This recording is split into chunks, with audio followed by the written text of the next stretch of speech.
Hi everyone, welcome back to another music chat with Sunny. How's it going, Sunny?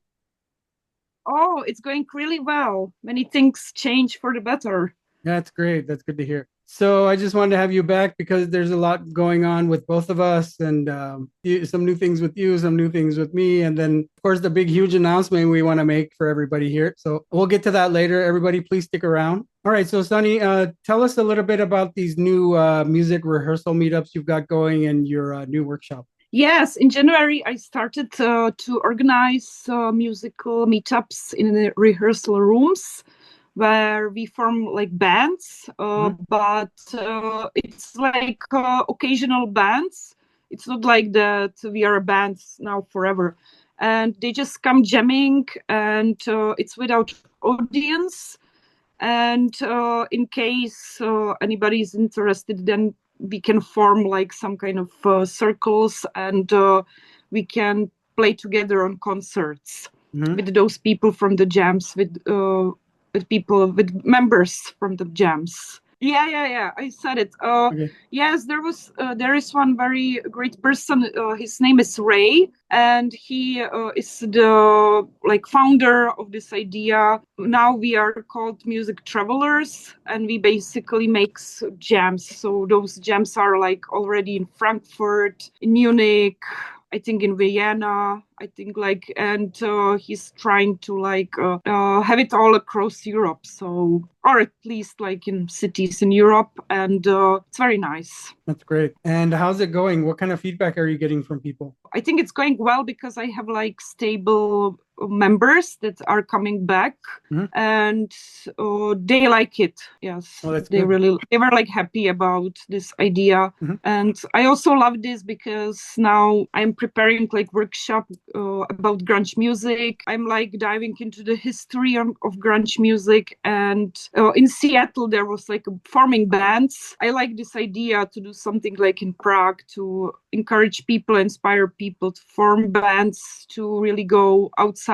to play face to face with Mhm. people, and yes, and such thing. And so tell us a little bit more about this grunge workshop if you can. This grunge workshop is basically a sum up of like cultural influences of the grunge music. It's also about key bands and their approaches to music, and it's like basically about how it affected the history of music Mhm. and even maybe like society. It's about grunge philosophy, it's about authenticity, anti-commercialism, about emotional honesty. It's also like about music. So we will try to like analyze the some grunge artists and their music and try to create like our own alternative rock, alternative music, because like my aim is not to like make grunge but create grunge, but it's more like to get inspired and maybe to do something, also something in like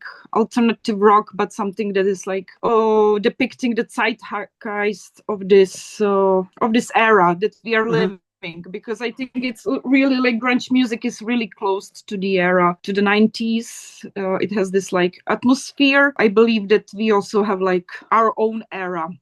Yes, Mm. so Okay. yeah. And so tell us a little bit now about your latest music, your latest concerts that you've done since our last chat. I had like, I think around 6 concerts. I started right after creating this video and with you, this chat with you.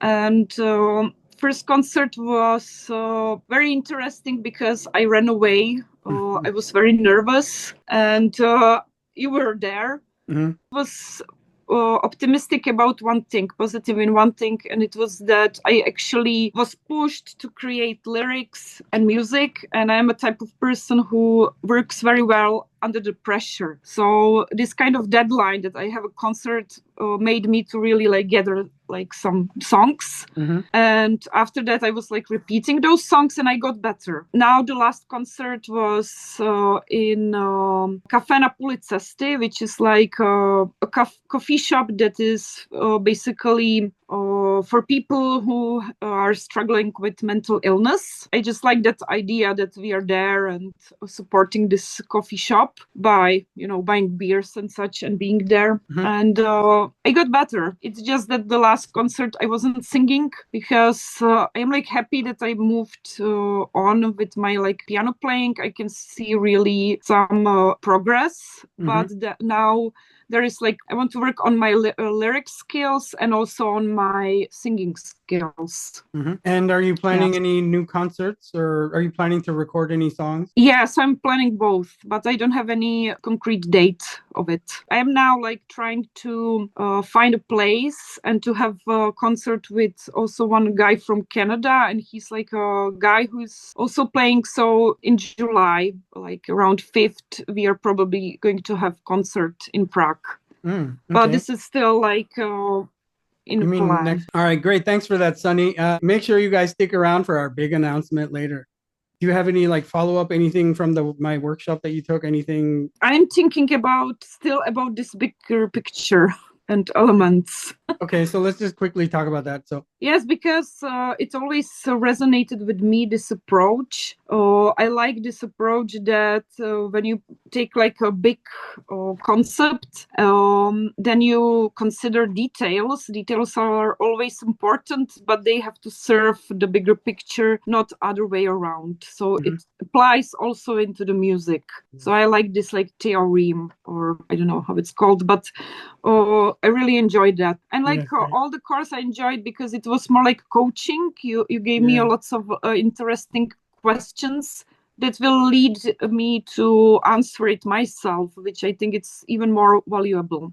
Because I think that when you learn it like this, then you also remember it much more than if you just like memorize what teacher told you. Yeah, you gotta the concept has to be so interesting for you that your mind, it sticks to your mind and you don't have to memorize it. It's so like you realize it, like, like when you realize something you read and you realize it, suddenly you're like, wow, okay, that totally makes sense. Then that sticks with you better than if somebody told you to memorize something. It just has a better. Yes. When your mind naturally gravitates towards this idea and understands the value of the idea, then that thing stays in your mind much. I'm glad to hear that. Point is, all these ideas in the workshop stuck with me all my life. So they should, because these things can help you for the rest of your life. That's the whole point of the workshop, is to learn enough stuff to get put rocket fuel and turbocharge you, to keep feeding you fuel and keep going when you need songwriting help. And anytime you get stuck, you can just look at those prompt questions and just go and let them help you out of let them help you out of any creative block or confusion you might have. I also liked how you basically used in your song this concept of mean the story I took from Secret of the Vedas. Yes, the story you got it from Secret of the Veda, and that's I really enjoyed, because I'm not only into music, but I'm also into languages and into history a bit, and into many things actually, and into art. So maybe one day I will also learn something about Veda. So it was really inspiring. Yeah, like it just shows, like, any kind of story, anything you see, anything can inspire you to write a song. It could be anything. There's literally millions of things on earth that can inspire you to write a song. So it's like there's no excuse to run out of ideas. There's millions of ideas out there. You just have to go look and see them. Yes, and this is what I liked also, this concept that basically creativity is something like a god. It's just always here. You cannot run off creativity. And literally, I believe that many of us have it. We are just taught that some people have it, some people don't. But I don't think so. I think everybody has it, but we have to know how to tap into it. Yes, that's exactly what I would talk in my old video, is that everybody's capable of it. It's just you have to realize you're capable of it. And a lot of times, who we grow up around conditions us to think, no, you're not an artistic person, or you're an artistic person. I really think every single human should try some creative things and see, because you never know. I think everybody has creativity in them, like this, even for maybe not like, really fancy, fantastic art, but some kind of creative interest to keep their lives interesting. And even you can create Lego something, or even like making makeup. Putting makeup is creative thing, Well, so you have like all these makeup artists and people who work on big multi-million dollar movies, and yes. if they weren't such great makeup artists, you wouldn't have all these different characters and different looks, or not just like regular makeup. I mean, like how they fancy makeup, like to make somebody look older or younger, or like Mhm. somebody got a like in a cop show, some guy got some injuries. They have to put all that stuff to make it the realistic injury on his face. Yes, There's a I lot of even know creativity and one everything. person who is like basically doing that. She once came with like a hand, and it looked really creepy, and she was like that she created, it was like really looking really realistic. It's Okay, like, now yeah, creativity is everywhere. Also, like even decorating something, yes. decorating cakes, or It's you can like, creativity is in every job, every yeah. industry, almost everything. There's some creativity going on. Guitarists, singers, and musicians. If you're struggling with turning your riffs, melodies, and ideas into full songs, then my new workshop, your 4-step guide to better songwriting, is definitely for you. Please click the link in the video description below and reserve your spot today. If you have any questions for Sunny about the workshop, you can just drop a comment on this video right here, and she'll be glad to answer anything for you. And she'll charge you 400 crowns per hour or 1 shaker per hour. So, Sunny, what have you been listening to lately? Right now, I am trying to move on from the average grunge fan to the deeper grunge fan. So I'm like trying to learn about actually bands like Mudhoney and Screaming Trees and Green River, like basically the ones who were even maybe before like Where the bands that all their Nirvana took over. yeah, So yeah, and the so bands that the Pearl Jam guys used to be in, because they were, I think, some of them were in Green River, I think, right? yes, yeah, they were, and Mother Love Bones and such a thing. So I'm basically trying to find out, but I'm more like now into gathering information. I also bought the book Heavier Than Heaven, so I'm more like into Mm-hmm. swallowing information, and I'm creating like Spotify list where here I want to make create like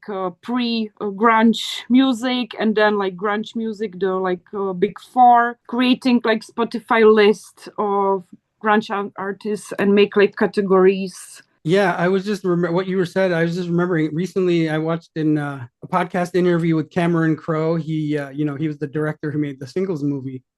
Mm-hmm. And what's interesting is that he made that movie, but it wasn't after grunge got known. And it was before. It was by chance that he was doing this movie, and by chance Yes. that this scene exploded. It's not like the scene exploded and then he went to go make this movie with them.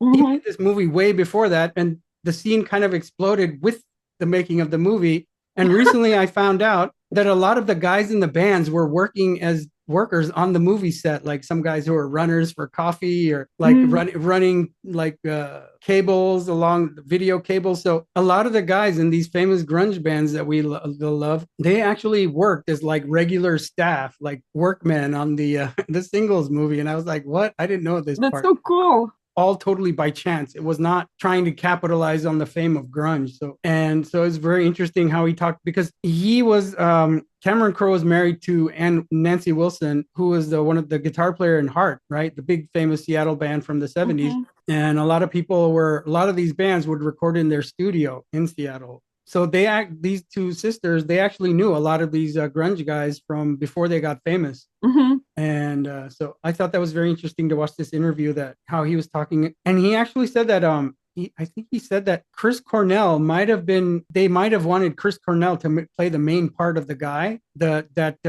Matt Dillon ended up playing, but he had to do some tour with Soundgarden, so he couldn't do it. Otherwise, Chris Cornell would have been the main lead actor in Singles Oh my God. if there was not a Soundgarden tour or something. I don't know if he was the main actor, but he was going to be one of the main actors, or maybe the main actor. But so, okay, guys, it's time for our big announcement. Sunny, please do the honors. Okay, guys, I want to invite you to my new YouTube channel that is called Grunge Nerds, and it's for everybody who either remembers the 90s era and grunge music, or somebody who is maybe millennial like me, or Generation Z or A, or even boomer, and wants to know something more about grunge. So I am inviting you to subscribe to my channel. All right, guys. So please make sure you check out. I put the link to her channel below. Please make sure to join up and get on board for some fun grunge videos. And I also wanted to let you guys know that I will be guesting on some of these to talk about more of the nerdy music and guitar side of grunge, like yeah. So guys, I wanted to let you know that one of the first videos will be we're gonna get into one of the most iconic solos in all of grunge, the Mike McCready's guitar solo in Alive from the first Pearl Jam album 10. Sonny, why don't you tell us a little bit about the big four of grunge? The big four of grunge? As a little preview of grunge nerds. That's nerds with 3 Z's. Okay. Yes, and Z's. So you have to be extra nerd. No, yes. You don't have to. You can be beginner nerd. Like, so even so I am. We'll accept any level of nerd. We'll accept any level of nerd. Beginner, intermediate, or advanced nerd. It's okay. Yes. So, okay, go ahead and tell us about the big four. The big four is Soundgarden, Pearl Jam, Nirvana, Alice in Chains. These are basically, when you say grunge, this is what you hear the first. And of course, Nirvana were kind of the most shiny. They were kind of, even people call it pop, which is like weird to me, but like they call Nirvana like a pop music. And one of my friends, he thinks that Alice in Chains are actually metal. So... But well, there is a lot of, they're very metal. They're very heavy. Yes, metal. Yes. And Alice in Chains, I had listened a lot because maybe the most, they are like my, the most favorite. Mm-hmm. I used to listen to Nirvana when I was like 17 in the grammar school. And I had like some friends who were like into death metal. And I think they influenced me a lot because they took me to the metal pub Hell's Bells here in Prague. Basically, I got influenced by metal music, and then when I was like around 20 something, I started to listen to Alice in Chains a lot. So they're like, and I listened to them the most. And then basically, I would never ever in my life expect that I will create videos about grunge music. But here we are. It's yes. It happened. And I remember that I was like obsessively watching Alice in Chains like shootings, behind the scenes and concerts and things like these. All right, Sonny, so do you have any insights on the local music jam scene in Prague? Of course. Right now I was like in the park Stromovka when my friend Jan Matura, he organized us in Stromovka. We were outside, we had like picnic, we brought some food, and it was really beautiful, and we were like playing. He even brought some cards, so we even played like cards or like some game basically. And this idea, like I remember first one was from Enrique, who is like member of the band, but I don't know the name of the band.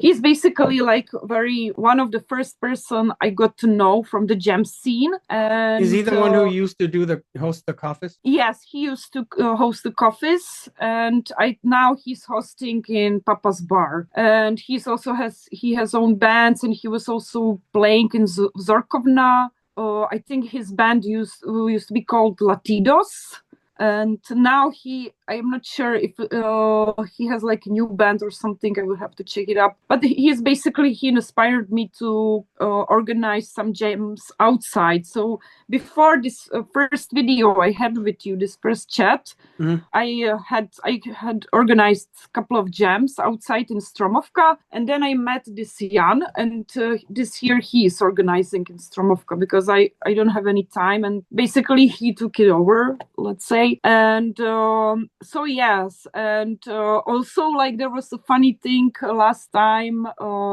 Like overall, I also enjoy jams in Letna and jams in Žižkov Šiška. Also, I enjoy jams by Issa, that he used to have jams in Gambit. Right now, I don't know. I will have to check it if he has some new jams. Please remember to subscribe, hit the bell, and drop a comment. Which of these insights are you enjoying the most? Guitarists, singers, and musicians, if you're struggling with turning your riffs, melodies, and ideas into full songs, then my new songwriting workshop, Your 4-Step Guide to Better Songwriting, is definitely for you. Click the link in the video description below and reserve your spot today. Thanks for watching. I hope this helps you immensely. Have an awesome creative day. All right. Thanks again, Sunny, for joining us for the music chat. Thank you for having me here. So you have a good rest of your evening, and I'll catch up with you soon. Okay. Okay. Bye. Thank you. Bye-bye. Bye.